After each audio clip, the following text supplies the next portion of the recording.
Wow, ito yung masarap na gulay. Oh. Ito yung masarap na ulam. Oh, pinakulo ang gulay. Talbos ng Abante Plus. Bagoong. Meron din tayong mangga. Meron tayong isda, syempre. Tapos, yun o. Yung hinarvest ko kaninang 3 pipino.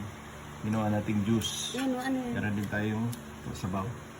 Ito. May atsara. Tumawin. Kain na. Ito. Gulay, bagoong. Ayan. Tapos, mangga. Yun. Ito talagang the best. Ano yun? Ito lang din ang bagoong.